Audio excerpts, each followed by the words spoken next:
Viver é um desafio sublime, e realizá-lo com sabedoria é uma bem-aventurança que se encontra à disposição de todo aquele que se resolva decididamente por avançar. Nascer, morrer e renascer. Progredir sempre, tal é a lei. Você pode renascer agora em seus propósitos e em seus objetivos. É sempre tempo de recomeçar.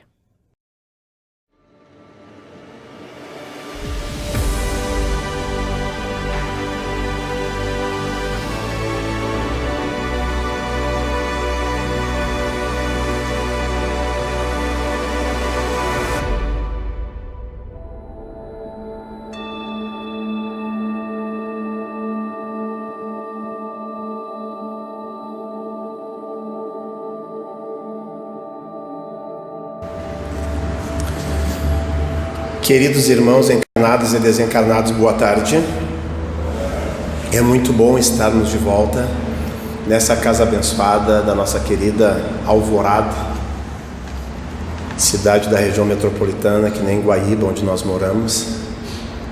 Nessa tardezinha de sábado, finalzinho do mês de agosto, onde nós viemos buscar a palavra do Evangelho. A casa espírita é semelhante à casa do caminho, e a casa do caminho é a representação daqueles lares onde Jesus e depois os apóstolos passavam e chegavam para falar sobre os ensinamentos do Mestre. Qualquer casa que tivesse no caminho, desde que ali tivesse um cristão corajoso de falar de Jesus, apesar das perseguições, mas ali nasceu as primeiras casas do Evangelho, ou casas do caminho. A casa espírita é uma dessas casas do caminho que, de um momento para o outro, nós cruzamos o caminho desta casa, adentramos e aqui encontramos algo que buscamos muitas vezes por longo tempo, por longos anos: acolhimento, aconchego, paz interior, porque este ambiente ele é especialmente preparado para nos receber. Quando a casa espírita enche, nós, os trabalhadores da casa espírita, não conseguimos efetivamente identificar todas as pessoas que entram na casa espírita. Por outro lado, a espiritualidade sabe, até nos mínimos detalhes, aqueles que entraram na casa espírita. E ninguém vem por acaso, e ninguém vem aqui a esmo, perdido.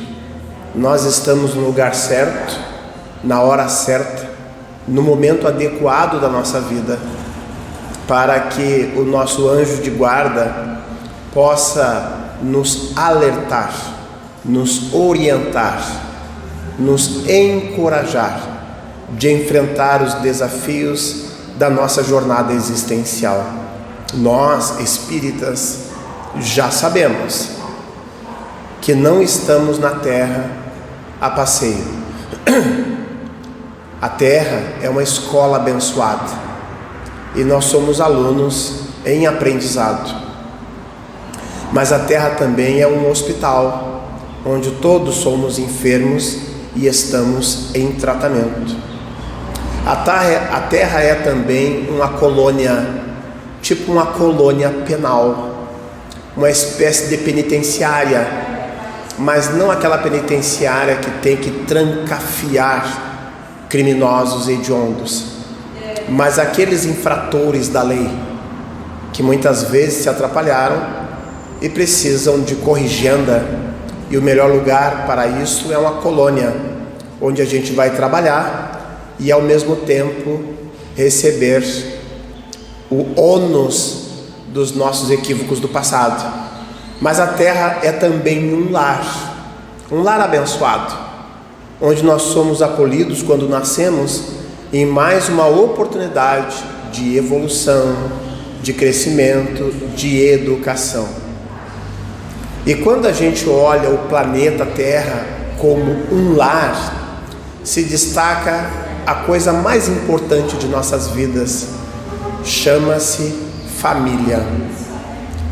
Quando a gente expressa verbalmente a palavra família, muitas pessoas ficam questionando. Família é problema, família é estresse, família é complicado.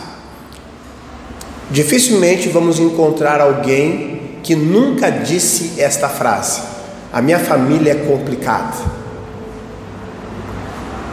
Família guarda uma ambivalência, forças antagônicas de amor e dificuldade. Nós somos espíritos retardatários na marcha evolutiva, e por isso nós estamos e temos a família que merecemos. E se porventura a gente identificar alguma coisa ou alguma pessoa dentro da nossa família que a gente não se ache merecedor, pode ter certeza que, se não somos merecedores, somos necessitados. Estamos onde estamos, ao lado das pessoas que estamos, por merecimento ou necessidade. Mas quando nós temos uma situação muito complicada, a gente questiona: será que eu mereço? O que eu fiz para merecer esta situação ou esta pessoa na minha família? Mas tem vezes, e não são poucas as vezes, que nós temos uma situação maravilhosa em família, pelas circunstâncias ou por alguma pessoa. É lícito e justo que a gente também pergunte: será que eu mereço? Então, se a situação é complicada, talvez eu não mereça, mas precise. Às vezes nos queixamos de uma pessoa, principalmente na vida conjugal, dizendo assim: fulano é a minha trava.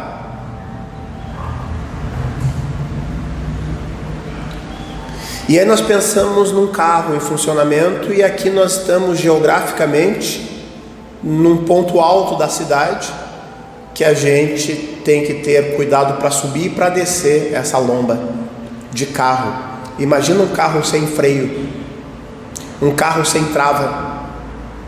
Às vezes, em vidas passadas, ou até mesmo nesta vida, nós vivemos uma vida sem freio, sem limites, perigosamente, sempre em alto risco. Aí, os benfeitores espirituais que nos ajudam no planejamento reencarnatório, às vezes, nos oferecem um companheiro ou uma companheira para refrear os nossos impulsos, a nossa impulsividade, a nossa ansiedade. E, portanto, às vezes, aquela pessoa difícil é a nossa trava, de fato, de propósito, o nosso freio, porque de outras vezes, sem freio, com liberdade total, a gente se atrapalhou. Então talvez a gente precise daquela pessoa ou daquela situação, mas às vezes é o anjo que está ali como parente, como irmão, filho, pai, cônjuge. O anjo está ali reencarnado. E às vezes, quando a nossa consciência bate, perguntamos: eu tenho uma pessoa maravilhosa na minha família, nem sei se mereço.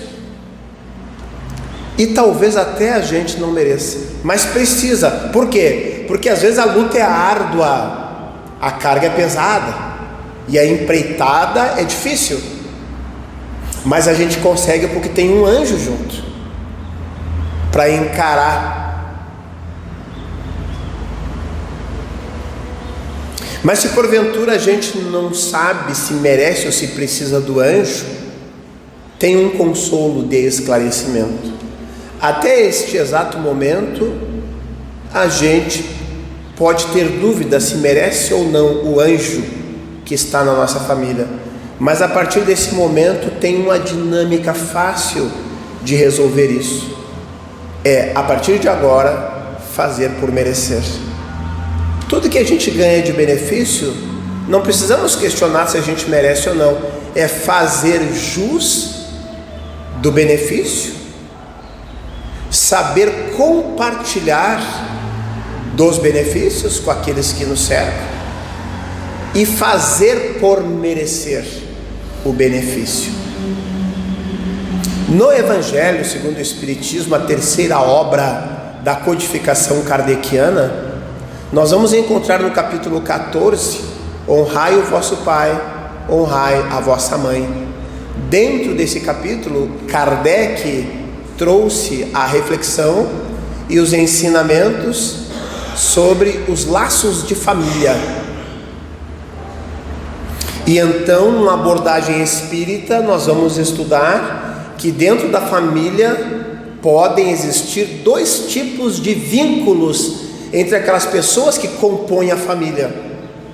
Primeiro, os laços de sangue ou os laços materiais, e em seguida os laços espirituais. O que são os laços de sangue? Começa pelo DNA, genética biológica, sangue, pessoas que fazem parte de uma família nuclear, pai, mãe, filhos, irmãos, descendentes, laços de sangue ou laços materiais. Mas é interessante perceber que os laços materiais não se estabelecem só pelo DNA ou pelo sobrenome, porque a família vai aumentando e vão chegando os agregados. Lá em casa, por exemplo, eu e aquela morena simpática sentada ali na frente, temos 6 filhos. Eu e ela e mais 6 filhos formamos uma família nuclear de 8 pessoas. Estamos ligados pelos laços materiais. E dentre essas 8 pessoas, nós ainda temos filhos adotivos, 4 biológicos e 2 adotivos. Então esses 2 adotivos não é o mesmo sangue, mas faz parte dos laços materiais. E assim se constitui a família nuclear. Somos 8, os nossos filhos cresceram, o tempo passou. O nosso filho mais velho faz em outubro 41 anos, e o nosso bebê faz daqui a uma semana 24 anos. 5 já foram para o mundo, estão espalhados pelo mundo, dentro e fora do Brasil. Temos 6 netos, mais as noras e o genro, os agregados que chegaram para aumentar a nossa família. Hoje somos um número de 20 espíritos ou 20 pessoas. Então, neste momento, a família que nos liga pelos laços materiais, éramos 8 e hoje já somos 20. É a família vinculada pelos laços de sangue. Mas também existem os vínculos espirituais. O que significa os laços espirituais? Significa que nós estamos sendo parente de alguém pela segunda ou mais vezes, porque em outras vidas já fomos parentes, e por isso estamos ligados por laços espirituais, irmãos, pais, filhos de outras vidas, que agora acabam se reencontrando novamente numa outra família, laços espirituais. Tem uma coisa interessante que funciona mais ou menos assim. Dentro de uma família, nunca todos estão ligados só por laços espirituais e nunca todos estão ligados só por laços materiais. É mesclado, com o objetivo de fazer avançar toda a família e estender os laços de família para além fronteiras da residência e do parentesco. É possível, por exemplo, que 2 famílias vizinhas, cada uma compondo 5 pessoas, um total de 10 espíritos, 5 em cada residência. Não são nem parentes da lavadeira. Desencarnam e daqui a 100, 150 anos, todos reencarnam novamente. E as pessoas trocam de residência, trocam de família. Vem o filho e o pai da vizinha para cá, e vai o pai daqui para lá como filho, a mãe daqui para lá como irmã, e faz essa mistura. E dessa forma vão se encontrar espíritos que nunca foram parentes e espíritos que já foram parentes. E nisso vai aumentando a grande família humana, porque afinal de contas nós temos um único DNA espiritual, que é o nosso Papai do Céu, Deus, Criador de tudo quanto existe, que é Pai de todos. Então, na medida que a gente vai evoluindo, a gente vai aumentando também a família. Quando falamos em laços espirituais, nós temos a tendência de pensar que laços espirituais são laços de afeto ou laços de amor, mas não necessariamente é assim. Repito, laços espirituais significa: estou sendo familiar de novo de fulano ou de beltrano. E se eu estou reencontrando essa pessoa, o sentimento que eu vou nutrir por ela e vice-versa vai depender do tipo de sentimento que tivemos da última vez que nos encontramos em vidas passadas. Se a gente se entendeu, se amou, se aceitou, nós vamos ser parente novamente, ligados pelos laços de afinidade, afeto e amor. Mas quantas vezes dentro da família nós brigamos, não perdoamos, nos odiamos, e às vezes chega no fim da vida e primeiros uns, depois os outros, retornam à pátria espiritual com o rancor e a mágoa profunda no coração. E portanto, esses espíritos, se encontrando numa próxima vida, muito possivelmente terão aversão um ao outro, animosidade, dificuldade, às vezes sentimentos refratários, contrários ao amor e ao afeto. Reencontro de almas que não foram amáveis, amigas noutra vida. Então os laços espirituais podem compor relações de afeto e relações de animosidade, afinidade ou dificuldade. Mas também somos induzidos a pensar que o familiar difícil é karma, e que a gente está resgatando de outra vida aquele filho, aquele irmão difícil, e logo já pensamos: atirei pedra na cruz, é de outra vida, estou resgatando. Nem sempre. Aliás, na maioria das vezes não é karma, mas o ditado já ensina que dois bicudos não se beijam. Pessoas de gênio muito parecido, personalidade muito intensa, às vezes batem de frente e tem dificuldade para se entender, muito confronto, embates acirrados, mas não é de outra vida, é o jeito de ser de cada um, que às vezes não combina. Que a gente não fique tentando identificar inimigos do passado nos familiares difíceis, mas identificando oportunidade de evolução e crescimento naquele familiar que nos exige mais. Falei das relações familiares pelos laços materiais, falei de relações familiares pelos laços espirituais. Agora vou falar da família espiritual. O que é a família espiritual?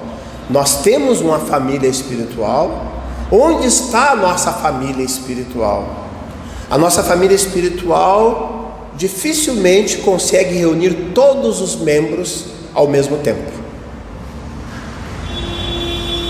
Pelo menos todos os membros no mesmo plano, porque a família espiritual se estabelece na espiritualidade.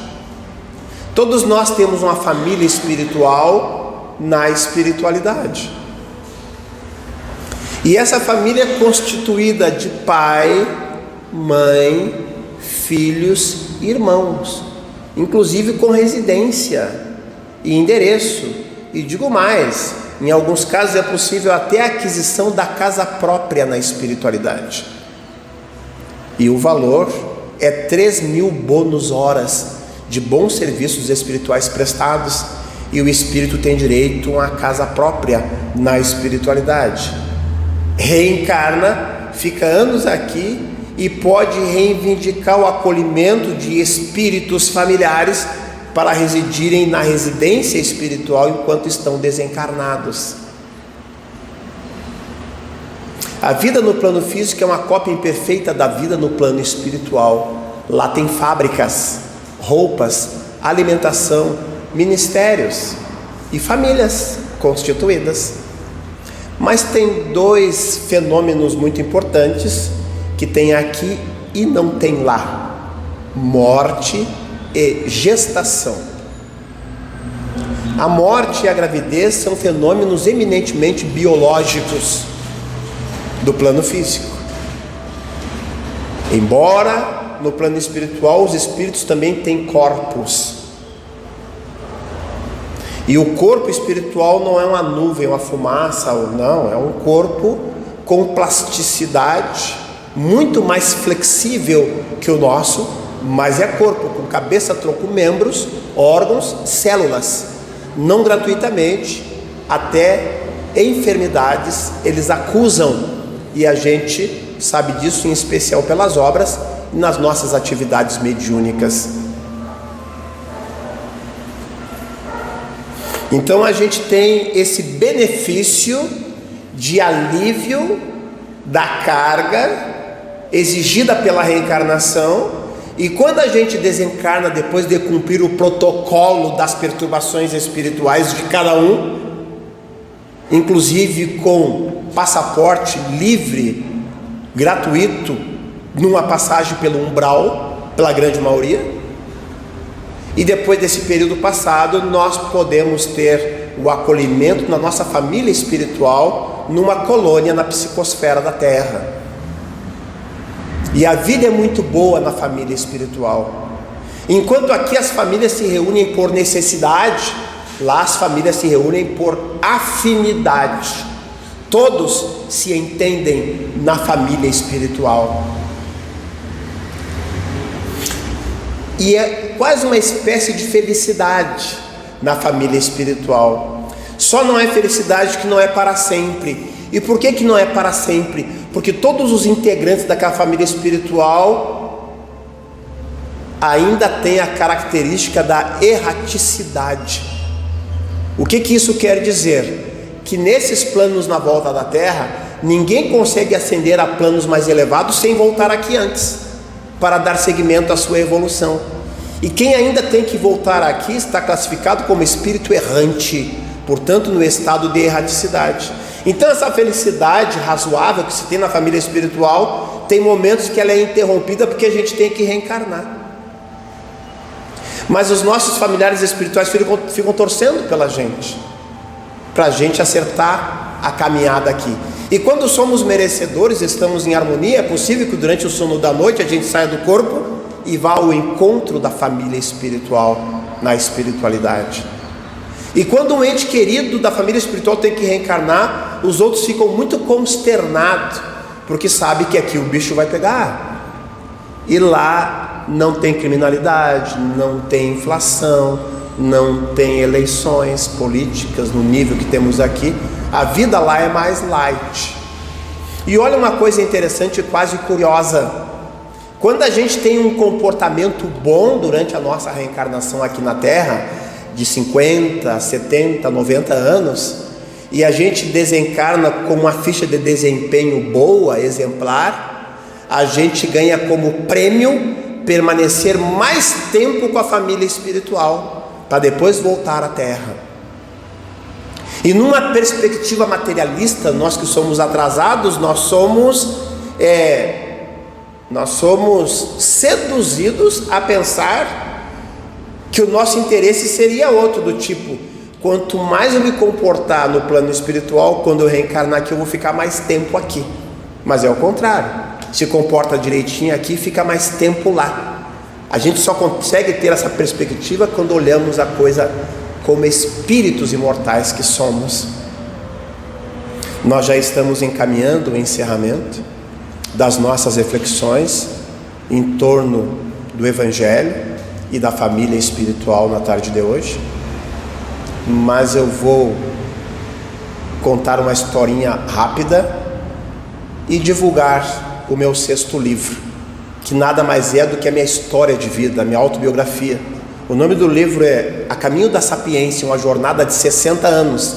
Eu fiz 60 anos e resolvi escrever a minha história, e penso que a minha história é a história de muitas pessoas. A gente vai lendo, vai se identificando. É um incentivo para as pessoas que passam dificuldades e às vezes são jovens ainda, mas a vida é pedagógica e nos ensina a vencer os obstáculos. Conta-se que um rei tinha 4 esposas e ele ficou doente, moribundo, no leito de quase morte, contando os dias para desencarnar. Então ele mandou chamar uma das esposas e disse assim: meu amor, eu sei que vou morrer nos próximos dias e eu tenho medo de chegar do outro lado sozinho, tu me acompanha?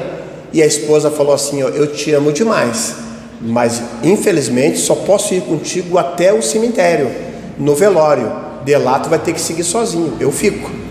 Então ele chamou a segunda esposa e disse assim: meu amor, eu estou morrendo e tenho muito medo de ir sozinho, se você me ama, você vai comigo. E ela disse: olha, meu amor, eu te amo demais, mas sou muito jovem, ainda tenho planos para mim, eu quero conhecer outras pessoas, outras oportunidades, então infelizmente não posso te acompanhar. Então ele chamou a terceira esposa e disse: meu amor, eu estou quase morrendo, será que tu vai me acompanhar no lado de lá? E ela disse assim: eu te amo demais e vou cuidar de ti até o fim, e uma coisa eu te prometo, o teu velório vai ser dos melhores, caixão de qualidade, coroa, vai ser um funeral top, mas não posso ir contigo além do cemitério. Então ele mandou chamar a última esposa numa esperança finaleira e perguntou: meu amor, eu estou prestes a morrer e tenho medo de partir sozinho, tu vai comigo? E ela disse: meu amor, com certeza, eu sempre vou te acompanhar, desde quando tu nasceu eu te acompanho, e tu vai passar para o outro lado, eu vou junto, e onde tu for eu vou contigo. E ele disse: glória, não vou partir sozinho.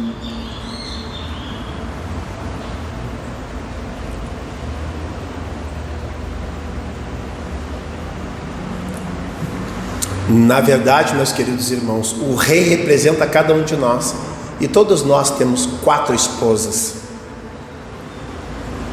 E na hora da nossa partida, as nossas esposas, 3 não vão conseguir nos acompanhar. A primeira é o nosso corpo. Quando a gente nasce, ganha o corpo, que nos acompanha até o velório. Depois o corpo fica e a gente segue. A segunda esposa é os nossos bens materiais, que podem ficar conosco até o fim. Mas a simbologia de um novo casamento é porque os nossos bens vão trocar de mãos, vão ter outros donos. A gente vai ter que seguir sem os bens. A terceira esposa é a família, que vai nos cuidar e vai preparar um bom funeral para nós, mas a família fica e a gente parte. E a quarta esposa é a consciência, somos nós mesmos, a alma imortal, a nossa ficha individual, essa vai nos acompanhar. Que a gente estabeleça uma relação de amor, de afeto, de alto amor, de alto perdão, de auto-iluminação, para que a nossa consciência possa acessar a espiritualidade, comemorando mais uma oportunidade de evolução. Que Jesus nos abençoe. Muita paz, meus irmãos.